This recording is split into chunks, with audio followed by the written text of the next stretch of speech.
여러분 조금 전에 스노우피크 광고 들으셨죠? 저희가 내일 준비하고 있는 게 있습니다. 내일 준비하고 있는 게 있습니다. 자, 스노우피크 기대 많이 해주세요. 자, 이게 보니까 뭐 중국 진출도 지금 고려하고 있을 만큼 요즘에 좀 인기가 많이 좋은가 보더라고요. 그래서 있으니까 한번 내일 또 저희와 함께 해주세요. 금요일이라서 좀 덜 보실 것 같긴 한데 있습니다. 그건 아니에요. 예, 상품 이벤트는 아니에요. 제가 드리진 못하는데 보실 수 있게 준비된 게 있어요. 자, 그러면 내일 그 내용은 확인해 보시면 좋을 것 같고요. 자, 최용석 선임 매니저 최파고 모시겠습니다. 어서 오세요. 네, 반갑습니다, 앵커님. 네, 반갑습니다. 저 내심 내일 이벤트가 있다고 가길래 뭔가 경품 이벤트인가? 이거 내일 저 너무 펌프질했나? 그러면 안 되는데. 그냥 그 옷 입고 나올 거예요. 여러분, 별건 아니고 그냥 그 옷 입고 나올 거예요. 이제 예쁘길래 입고 나올 건데 너무 큰 건 아니니까 괜히 실망감만 안겨드릴 뻔 해갖고 너무 죄송할 뻔했네. 알겠습니다. 제가 뭐 잘못한 것 같아. 어쨌든 근데 그 아웃도어 브랜드를 좀 좋아하세요? 어떠세요?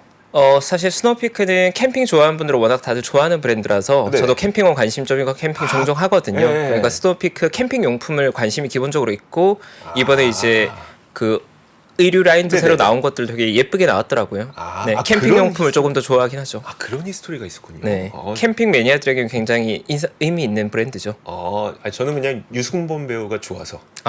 저도 너무 유승범 좋아합니다. 배우가 좋아서. 네. 네, 알겠습니다. 자, 오늘 보니까 제목부터 또 이제 가슴을 또 울리는 제목을 준비해 주셨어요. 오늘의 제목부터 한번 공개해 볼까요? 네, 오늘의 제목은 구루들의 지혜라는 제목으로 내용을 준비해 봤고요. 네. 뭐 제목은 좀 거창하지만 사실 별 내용은 아니고 투자 구루라고 할 만한 분들이 가지고 있는 어떤 아이디어나 투자 지혜들을 조금 나눠보면 좋을 것 같아서 준비를 했고 자료 바로 보면서 이야기 같이 나누면 좋을 것 같습니다. 네. 자, 그럼 오늘은 구루들은 과연 어떤 식으로 사고를 해서 어떤 식으로 생각을 해서 투자로 연결하느냐 이런 걸까요?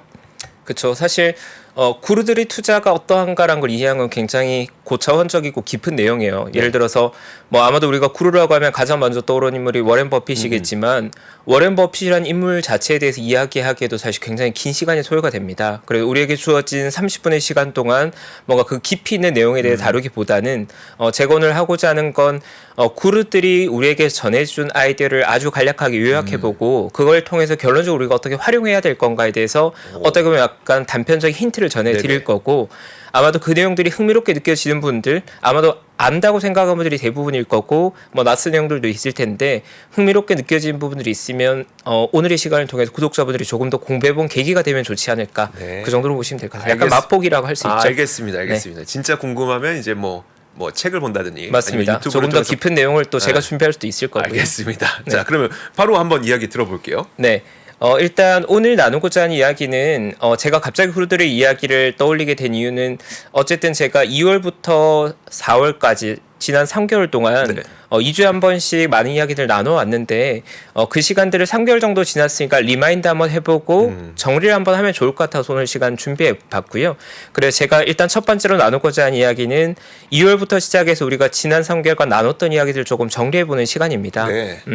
아주 간략하게 정리해보면 2월부터 지금까지 6번에 걸쳐서 제가 나누고자 했던 얘기는 2022년도 작년도는 사실 매크로 환경이 투자 시장에 주는 영향이 너무 컸기 때문에 금리 변수나 여러 경기 침체에 대한 두려움이나 새로운 리스크, 시스템 리스크에 대한 두려움들 때문에 투자하기 정말 힘든 환경이었는데 2023년이 되면 이러한 매크로 환경보다는 투자에 대해 집중해서 수익을 낼 수 있는 시장이다. 투자에 대한 시장이다라는 말씀을 반복적으로 드렸던 거고요. 그러하기 때문에 제가 지난 3개월간 말씀드린 것도 매크로 환경에 대한 점검보다는 투자에 대해 빠르게 팔로우하고 캐치업해서 투자 성과를 만들어내야 된다는 말씀을 드렸던 거죠. 그게 맞는 것 같아요. 그래서 올해의 시장은 저는 투자해도 되는 시장이란 말씀을 드리는 거고 그걸 짧게 정리했던 것들이 결국은 2023년 투자에들로서 4가지 섹터에 관한 얘기들 우리가 나눠왔죠. 지난 3개월간. 친환경 에너지에 관해서 관심을 가져볼 만한 것 같다 말씀을 드렸고 또 인공지능 산업이 개화하는 초기이기 때문에 반도체 산업이 관심을 받을 수 있는 시기다. 또한 인공지능이 GPT의 등장 이후로 굉장히 기폭제가 됐기 때문에 엄청나게 임팩트 있는 변화가 나오고 있고 관심을 가져야 하고, 더불어서 로봇 산업이 시장의 주도주로서 관심을 많이 받고 있다는 말씀을 드렸는데, 실제로 오늘 이야기를 나누기 위해서 이 네 가지 섹터에 대표할 만한 ETF나 종목들 조금 업데이트 해 보니까 네네. 연초의 성과는 상당히 좋은 수준입니다. 어. 네, 물론 투자 시점이나 의사결정 시점에 따라서 체감한 느낌이나 수익률 조금 다르겠지만 네. 연초에 지난 4개월 정도의 수익률로 봤을 때는 네 가지 섹터 다 나쁘지 않다. 친환경은 조금 쉬어가고 있지만 냉정하게 말하면 만약에 여기에서 투자했는데 수익률 별로 안 좋으면 당신 탓입니다. 이런 말씀이시죠. 그렇다기보다는 네 가지 섹터 다 장기적으로 봤을 때 저는 관심을 가져볼 만하다고 네네. 보고 있고, 1분기의 관심주라기보다는 저는 향후 2, 3년에 걸쳐서 이 네 가지 섹터에서 많은 투자 기회가 만들어질 거라고 저는 보고 있는데, 네. 지금으로 봤을 땐 추세가 나쁘지 않다, 나배드다라고 보고 있고, ETF를 통해 투자하든 개별 종목을 통해 투자하든 이 네 가지 섹터는 개인적으로는 앞으로 많은 기회들이 이 네 가지 섹터 내에서 만들어질 거란 말씀을 조금 이어서 네네. 드리고 싶어요. 그러니까 아이디어는 변한 게 없고 아이디어는 변한 게 없으니까 이건 그대로 가져가는 트렌드는 맞는데, 그럼 이걸 어떻게 할 거냐에 대한 이야기가 오늘의 핵심이겠네요. 그렇죠. 네, 잘 정리해 주셨는데, 네. 제가 지금까지 나눴던 지난 3개월 이야기를 저희 화법으로 정리하자면, 저는 세상의 모든 질문을 세 가지 계층으로 나눠서 질문합니다. why, 그리고 what, how.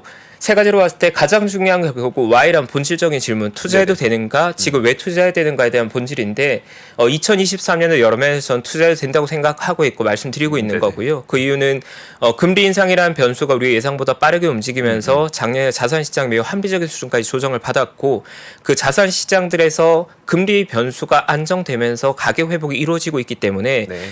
시장의 수급이 몰리는 섹터들, 시장의 주도를 받는 섹터들은 올해 수익률은 나쁘지 않을 거다. 1분기가 체감하기에 따라서 어떤 분들은 조금 허전했을 거고 네. 어떤 분들께 굉장히 뜨거운 한 분기였을 건데, 개인적으로 시장 전체의 온도감은 저는 점진적으로 더 올라갈 거라고 보고 있고요. 그런 관점에서 본다면 매력적인 섹터에 올해 투자한 건 나쁘지 않은 선택이 될 거다라고 말씀드리고 싶고, 그러면 결국 투자자는 뭘 투자할지에 대한 고민을 많이 하게 되는데, 네네. 그 아이디어로서 아까 전 말씀드린 대로 개인적으로 에너지 분야의 변화들이 의미 있는 변화가 만들어지고 있는 것 같고요. 특히나 태양광에 대한 가속화가 이루어지고 있는 게 저는 계속 주목해 봐야 될 이벤트인 것 같고, 그리고 우리가 계속해서 업데이트 받고 있는 것들은 인공지능 산업 그리고 로봇 산업에 개화하면서 네. 반도체에 대한 수요들, 특히나 시스템 반도체, 로직 반도체에 대한 수요가 굉장히 좋다 보니까 최근에 그걸 대표하는 엔비디아 같은 종목들이 주가를 보면 반도체가 얼마나 뜨거운지 볼 수 있을 거고요. 그렇죠. 그리고 더해서 우리가 보는 인공지능 산업과 로봇 산업 역시도 매력적인 기업들이 굉장히 많이 등장하고 있고, 네. 지금도 새로운 비즈니스 모델이 계속 나오고 있어서 인공지능 업계는 학계와 투자 업계 양쪽 다 굉장히 뜨거운 것 같아요. 네. 네, 그래 그런 쪽에 관심을 가져야 될 건데, 제가 오늘 또 생각한 게 기존에 말씀드린 네 가지 섹터에 더해서 뭔가 새로운 투자 대상을 가지고 올까, 아니면 기존의 걸 정리할까 하다가 네. 오늘은 정리하는 타이밍이 나쁘지 않을 것 같다고 생각해서 마지막 질문인 how, 결국 투자자들이 투자 대상을 정하고 나면 어떻게 투자해야 될지에 대한 고민, 방법론에 대한 고민도 역시 가져가게 되는데, 네네. 그 방법론에 대해서 힌트를 좀 가져 와서 좀 전해드리고 싶었고, 네. 결국 how의 단계가 어떻게 보면 가장 좀 덜 중요한데 가장 어렵게 느껴지는 건 사실이거든요. 실제로 해보려고 하면 굉장히 어렵거든요. 그렇죠. 네. 그래서 그 하우 단계, 실제로 투자하는 거에 있어서 구루들의 아이디어를 조금 빌리면 좋을 것 같아서 오늘 구루들의 지혜를 빌려서 투자 방법에 대해서 조금 얘기 나눠보겠습니다. 너무 무식한 질문인지 모르겠는데 어떻게라는 게 그냥 예수금 넣고 사는 거. 그쵸. 근데 이제 이런 거죠. 예를 들어서 내가 반도체 섹터가 굉장히 매력적이라고 생각을 했을 네네. 때, 그 다음 고민은 그 반도체 내에서 이 섹터를 ETF로 투자하는 게 나을지, 아니면 그 섹터 내에서 대형주를 사는 게 나을지, 네네. 아니면 그 가운데서 매력적인 기업을 피킹하는 게 나을지에 대한 고민들이 생길 거잖아요. 네네. 그래서 실행의 단계가 되면 투자 대상이 정해지고 나서도 고민할 게 굉장히 많아지거든요. 그러네요. 네. 그리고 아까 전 말씀드려도 연초의 성과는 굉장히 좋은데, 네. 내가 언제 사야 돼? 지금 사야 돼? 한 달 후에 사야 돼? 나눠 사야 돼? 한 번에 사야 돼? 이런 고민들이 있을 거잖아요. 네네. 거기에 대한 아이디어들을 좀 나눠보는 거죠. 알겠습니다. 네, 오늘의 자, 시간. 그러면 진짜 구루들이 무슨 지혜를 우리한테 나눠줄까요? 진짜로. 네. 그래서 오늘의 제목 뽑은 대로 구루들의 지혜라는 단어를 조금 뽑아봤는데 제가 이제 그렇게 생각합니다.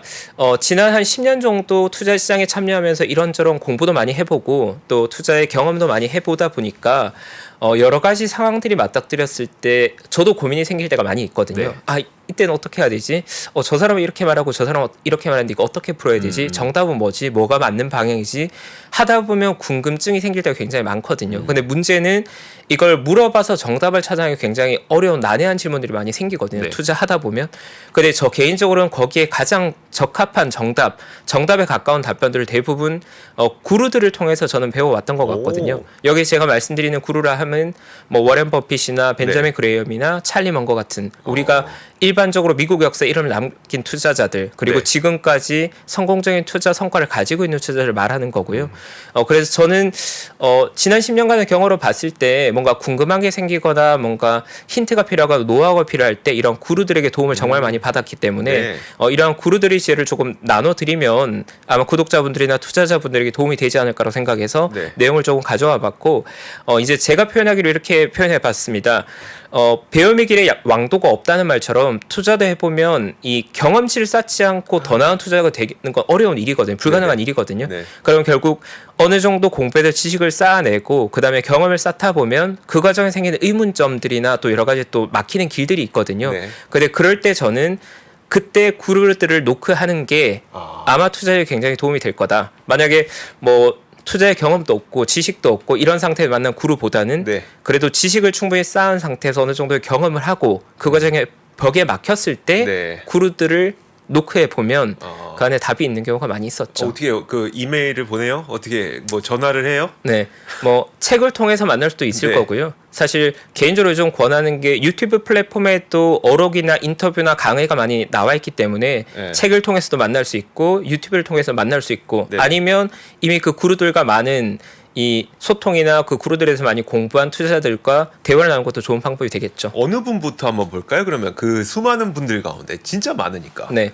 보통 이제 나이 순으로 하는 게 정석이고요. 아, 나이 순 네, 그렇죠. 나이 순이죠. 아, 그렇죠. 네. 장자 수많은 그룹분들 중에서 이제 가장 올드스쿨 1세대라고 하면 역시 가치 투자를 정립한 벤저민 그레이엄이 1세대 이제 그렇죠. 최초의 구루라고 볼 수 있을 거고요. 가치 투자 동갑이에요, 역사에서는. 세계에서. 네.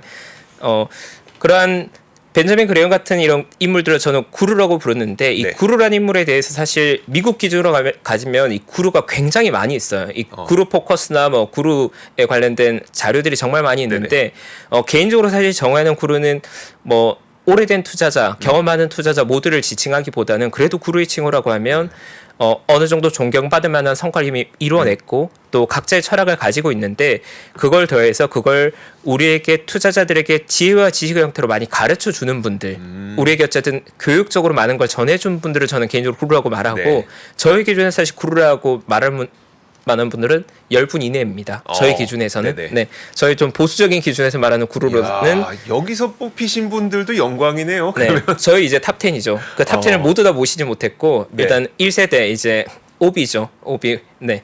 올드보이로서 벤저민 그레이엄이 이제 우리 가치 투자자들에게는 1세대 가치 투자자를 정립한 분이다라고 이제 평가받는데 네.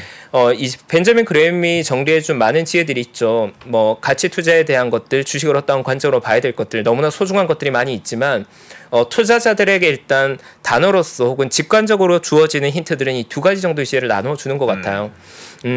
하나는 보통 미스터 마켓이라고 표현하는데 김프로 아니에요? 김프로님? 김프로님?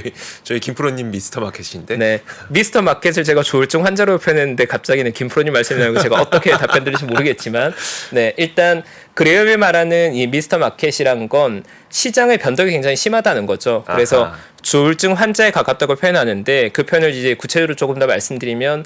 어떤 날은 이 마켓이라는 녀석이 엄청나게 비싼 가격에도 굉장히 사고 싶어하고 또 어떤 날은 엄청나게 싼 가격에 팔고 싶어 한다는 거거든요.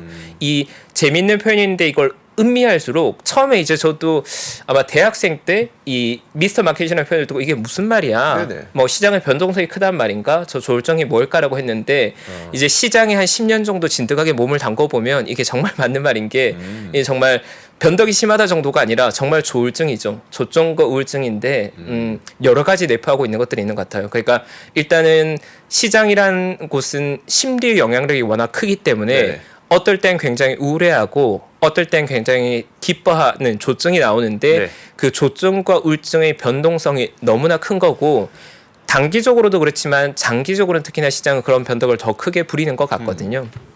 저도 이제 저희 경험에서 나오는 이제 에피소드를 하나 말씀드리면 네.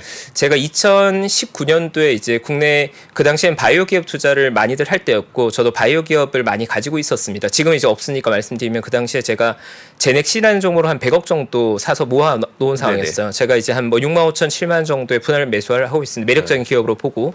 근데 코로나 바이러스가 이게 딱 터지고 나니까 그 당시에 기업들 전반적인 주가가 다 많이 망가지면서 네네. 제가 6만 원, 7만 원 정도에 나눠 샀던 제넥시라는 종목도 거의 4만 원까지 빠졌었어요. 네. 그래서 저도 이제 굉장히 좀 고생을 했죠. 고생을 하다가 그래도 매력적인 기업이라고 생각돼서 한 5만 원, 6만 원 정도에 분할해서 더 추가 매수를 해놨는데 네네. 그게 백신 관련주로 묶이면서 거의 한 6개월 만에 4만 원이 19만 원까지 올라갔어요. 그래서 제가 중간에 저도 그걸 못 참아내고 한 3개월 만에 2배 이상 올라가서 뭐 네. 9만 원, 12만 원 정도에 다 팔았는데 네네. 다 팔고 나서 19만 거가 저도 굉장히 우울하더라고요. 네. 좀 자신감도 좀 떨어지고 그게 저한테 좀 상처였거든요. 그때는 제가 기억하기로 18만 원, 19만 원대 거래량이 엄청났는데 제가 오늘 그냥 딱 떠올라서 제넥신 그게 지금 얼마쯤 할까 보니까 네. 2020년 여름에 19만 원이었던 종목이 지금 보니까 12,000원에 거래되고 있더라고요. 아 그래요? 네. 근데 그럴 때 제가 느끼는 게 지나고 보면 이게 별거 아닌데 그 당시에는 왜 그렇게 많이 열광했고 또 나 역시도 내가 생각하기에 매력적이거나 합리적인 가격에 팔았다고 생각했는데 그게 가격이 오르거나 내가 왜 그렇게 우울했을까? 근데 재밌는 건 시장에 참여하면 네. 시장만 조울증에 걸리는 게 아니라 참여한 투자자 자신도 거기에 같이 좀 조증과 우울증이 오거든요. 아우. 네. 근데 그런 시장의 변덕들을 이해하고 나면 나중에는 그 변덕을 이해해야 된다 우리가. 그렇죠. 아하. 시장에서 나타나는 예외적인 상승이나 예외적인 하락이나 그러한 것들에 대해서 어느 정도 네. 이해 범위가 좀 넓어지는 경험을 하게 되죠. 아 그쵸 맞아요. 네. 그거 필요해요. 네. 그래서 말씀드리고 싶은 건 우리가 시장에 대해서 이야기할 때 그레임이나 워렌 버핏이 표현한 것처럼 어느 정도 심도 영향이 크기 때문에 네. 시장이 언제나 합리적일 거라고 기대한 건 좀 위험할 수 있다는 힌트를 드리는 겁니다. 이게 좀 결론이 중요할 것 같은데 이제 앞 이야기를 다 거두절미하고 투자자로서 주의해야 될 건 우리가 시장에 참여하고 있으면 어느 정도 합리적인 기대를 가지고 투자에 임하고 있고 네. 우리 투자자들이 합리적인 존재로서 참여하려고 노력하지만 중요한 건 이 마켓이라는 녀석이 그렇게 합리적이지 않을 수 있다. 거기에 대한 경계를 좀 해야 된다라고. 무슨 말인지 알겠네요. 네. 오히려 이걸 충분히 이해하면 역으로 활용할 수 있게 되겠죠. 네. 저희 그 속도를 조금만 내볼까요? 네, 그렇게 하죠. 네. 그리고 이어서 안전 마진에 대해서도 조금 말씀드리면 네.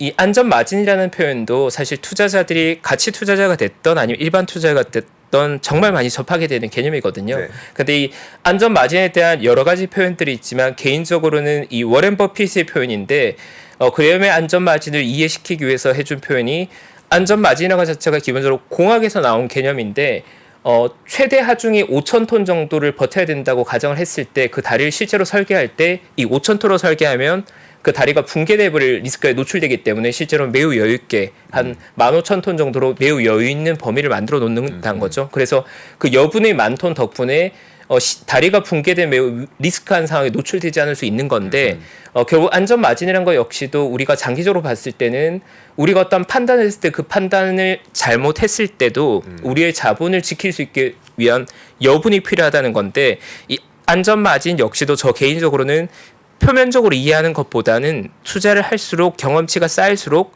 놓쳐서는 안 될 부분이다. 왜냐하면 기본적으로 이 안전 마진은 우리의 판단이 정확하지 않을 수 있다는 걸 인정하는 거고 정확하지 않아도 우리 자신을 보호할 수 있는 철칙이기 때문에 투자자에게는 어떻게 보면 가져가야 될 뭐 안전띠 같은 거다라고 네네. 개인적으로 이제 조언 드릴 수 있는 개념이죠. 안전마진은 그럼 이런 식으로 해야 되는 거예요? 그러니까 내가 사고 있는 게 싼 가격이 아닐 수 있다.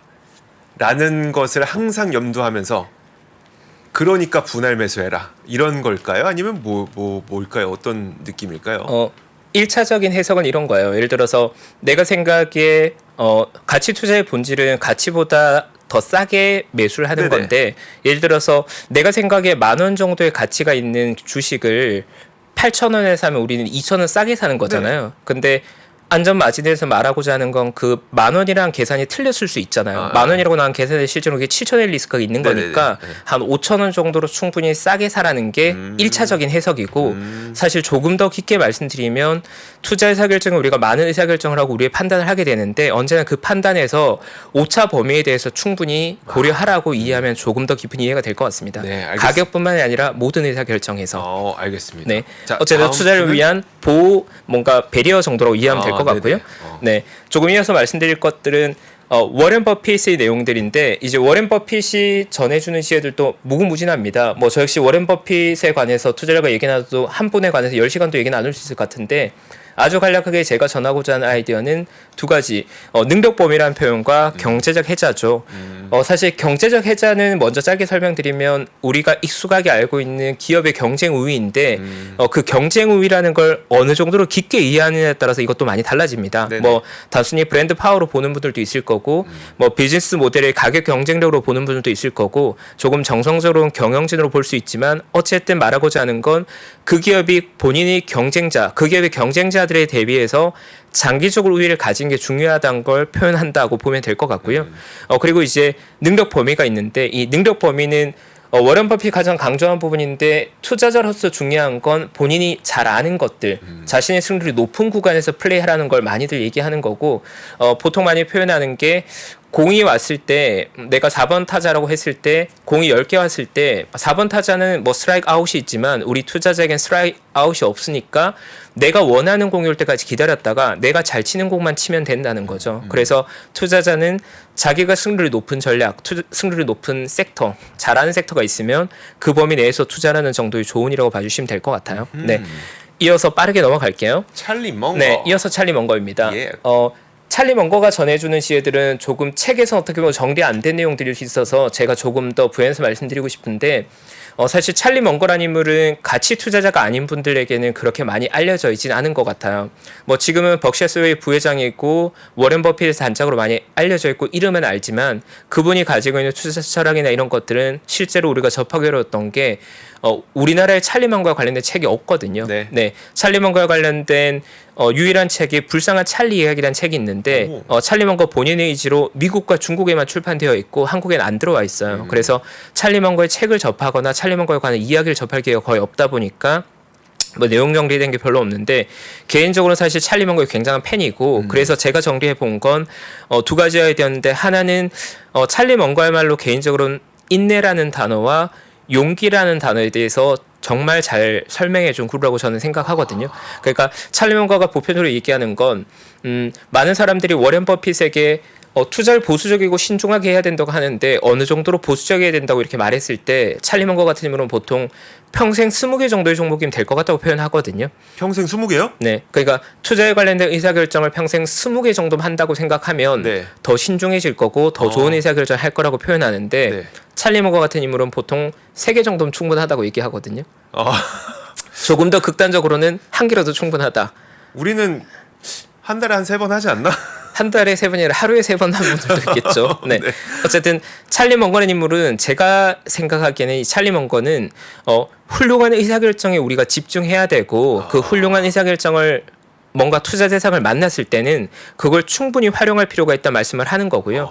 근데 이 찰리 멍거라는 인물이 굉장히 재미있는 건 찰리 멍거라는 인물이 사실 굉장한 엘리트고 굉장히 지적인 분이거든요. 아마도 월가 역사상 살아있는 모든 투자 중에 가장 지적 인물, 가장 엘리트라고 하면 당연히 찰리 멍거가 꼽힐 건데 찰리 멍거는 하버드 법대를 졸업해서 본인이 법무법인 새로 같이 창립 멤버기도 하고 할아버지가 판사셨고 아버지도 변호사셨어요. 그러니까 3대째 법조가 집안에 하버드 법대 나온 슈퍼 엘리트인데 변호사로는 큰 돈 못 벌 것 같으니까 돈 벌어야겠다고 하고 이제 투자로 나섰거든요. 초기에는 부동산 투자로 큰 돈을 벌기도 하셨고 네. 또 본인이 건축학에도 조예가 굉장히 깊어서 본인이 건축 물력이 굉장히 많이 있을 정도로 뛰어난 분인데 대략 한 30가지 정도 학문에 이제 정통하다고 평가받을 정도로 굉장히 천재적인 인물이거든요. 근데 그런 지적인 분이 이제 하는 말은 보면 표현하기를 승산이 확실할 때 필요한 것은 이제까지 신중함과 인내로 쌓아둔 자원을 송두리째 판에 내놓는 용기뿐이다라고 하는데 이거 해석하기에 따라서 어떻게 보면 굉장히 과감하게 올인이거든요. 올인. 근데 그거 그러니까 되게 정말 오래 참고 정말 오래 공부한 다음에 진짜 기회처럼 보이면 올인해라. 그러니까 이렇게 표현한 거죠. 많은 구루들은 어떻게 보면 투자의 신중함에 대해 이야기하고 있고 네네. 찰리 먼거 역시도 투자의 신중함에 대해 얘기하지만 결국 정말 뭔가 다른 퀀텀 점퍼를 만들어내는 건 절호의 기회를 만나고 그 절호의 기회에 베팅하는 거라고 표현하거든요.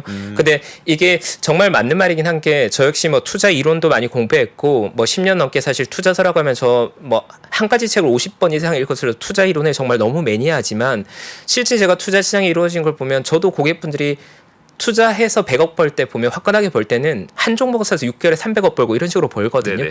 정말 멋진 종목이라고 생각하는 거에 풀베팅해서 그 종목에서 한 6개월 동안 5배, 6배 성과를 내서 한 종목 50억 사서 그걸로 250억 벌고 이런 걸 제가 현장에서 보거든요. 네네. 근데 그러한 것들이 어떻게 보면 찰리 먼거 같은 인물이 정확히 표현하고 있는 게 내가 보기에 확실해 보이면 그럴 때는 과감함도 어느 정도 필요하다라고 하는 거죠. 다만 그 전까지는 그러한 절호의 기회를 만나기 위해 충분한 지식을 쌓고 충분히 경험을 쌓고 충분히 인내할 필요는 있다.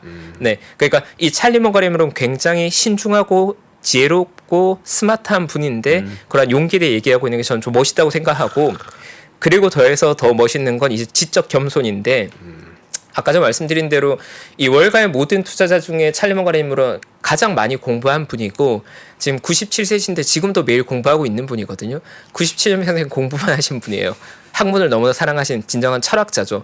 근데 그런 분조차도 말하기를 지적 겸손이 투자에 있어 정말 중요하다. 그래서 우리가 모르는 것을 인정하는 것이 어떻게 보면 지혜의 출발점이고 투자의 출발점이라고 말하는데 그런 표현을 많이 씁니다. 이제 찰리 먼거가 벅셔 해서웨이 있으면 정말 많은 투자자들이 나한테 날아오는데 우리는 세 가지 서랍을 분류한다.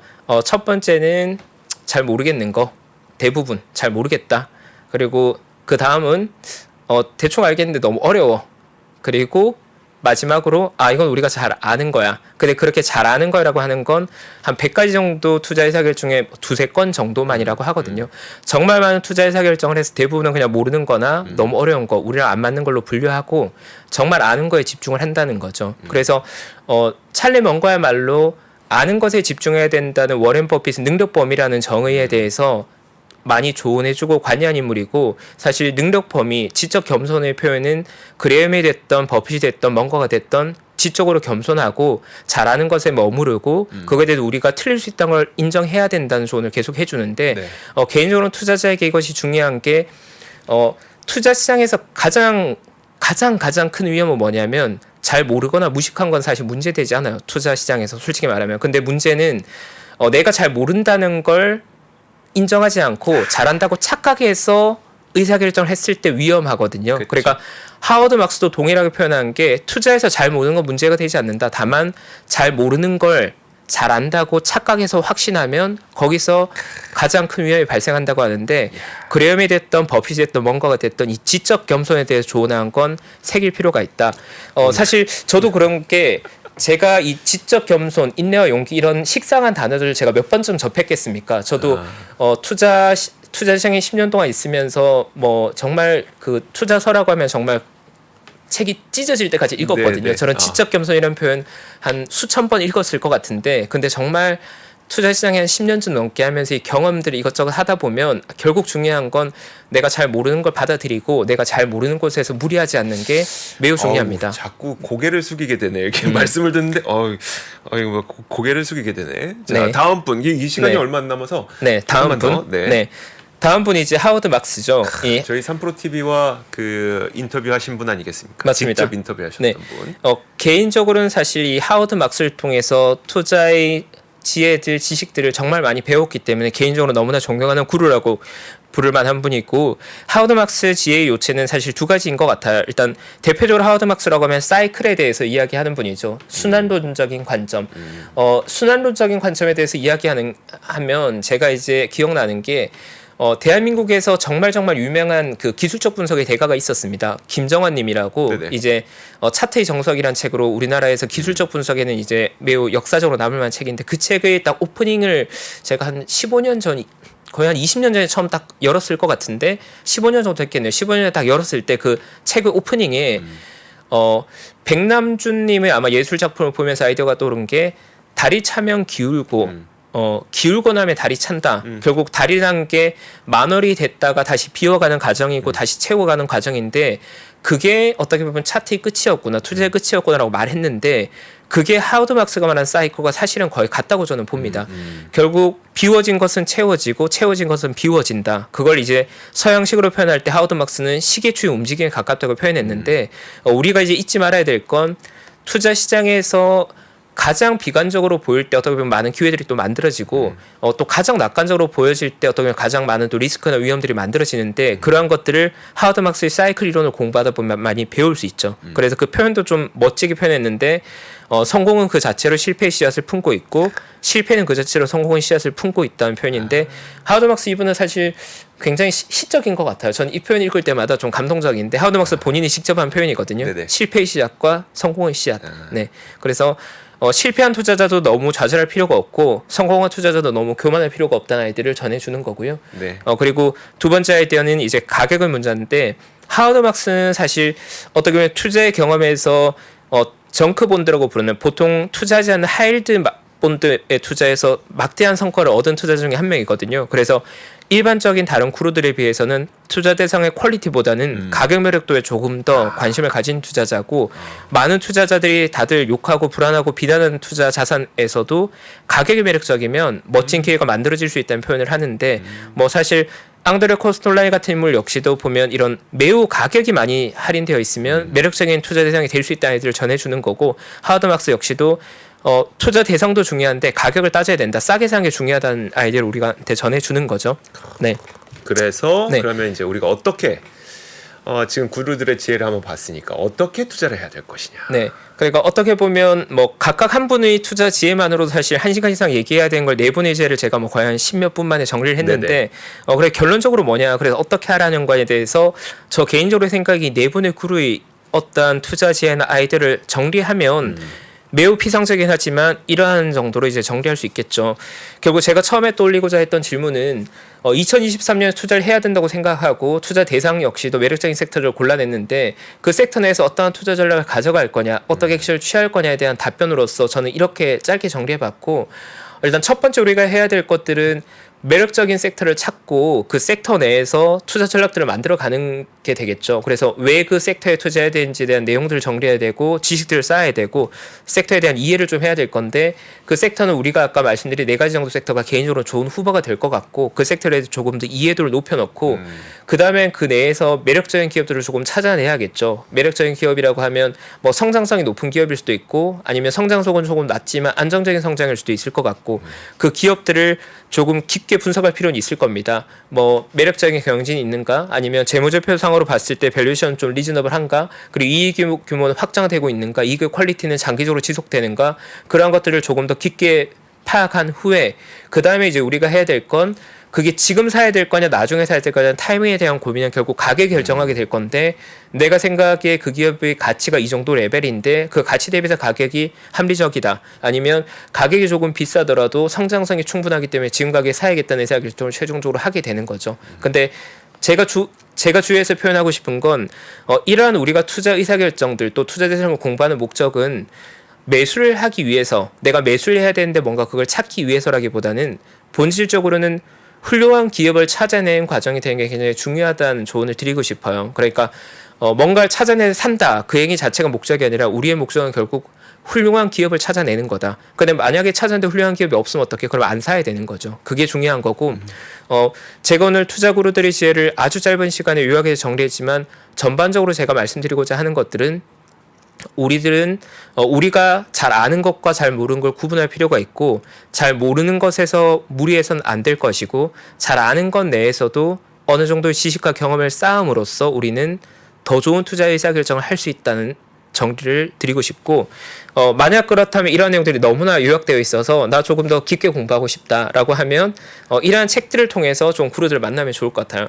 저한테 많은 분들이 이제 어떤 책을 읽으면 좋나요? 이런 조언을 많이 요청하시는데 개인적으로 생각하기에 제가 만났을 때 이런 책들이 많은 투자자들에게 좀 더 보편적으로 읽었을 때 투자 구루들 만날 수 있다고 생각되는 책들이 뭐 현명한 투자자나 워렌 버핏의 바이블 이지한 책들이라고 생각하고 투자에 대한 생각이나 특히나 최근에 사실 홍진채님이 거인의 어깨라는 책으로 투자 구루들이 지혜나 철학에 대해서 좀 해제라고 할까 네네. 풀어서 써주셨는데 개인적으로 굉장히 재밌게 좋게 읽었거든요. 네. 그러니까 그런 책들 정도가 아마도 투자에게 많은 도움이 되지 않을까라고 정리하면 네, 무난할 것 같습니다. 아, 그러니까 저도 이렇게 보내드리고 싶지가 않아요. 그리고 시간이 짧네요. 최파고님 이야기를 또 이렇게 급하게 듣고 싶지도 않은데 또 저희 장엔젤님께서 또 기다리고 계시지 그렇죠. 않겠습니까? 네, 시간을 오늘 지켜줘야죠. 그래도 참 짧은 시간이지만 그 많은 내용들 잘 설명해 주셔서 참 저도 많은 걸 느끼게 되는 그런 시간이었습니다. 고맙습니다. 네, 감사합니다, 앵커님. 시간이 흘러도 변하지 않는 여러 가지 원칙과 사고 체계는 존재하거든요. 대가들의 사고 체계, 투자 기법이 아니라 생각의 방법. 그런 거를 분해를 해서 재구성을 해서 하나의 어떤 틀로 조합을 하는 과정이 필요한 것 같다. 라쿤 자산운용 홍진채 대표의 거인의 어깨 19년간 초과 수익을 달성한 그가 어떻게 주식 대가들의 투자법을 활용했는지 이 책에서 최초로 공개합니다. 대가들의 검증된 투자법을 여러분의 눈으로 직접 확인하시죠.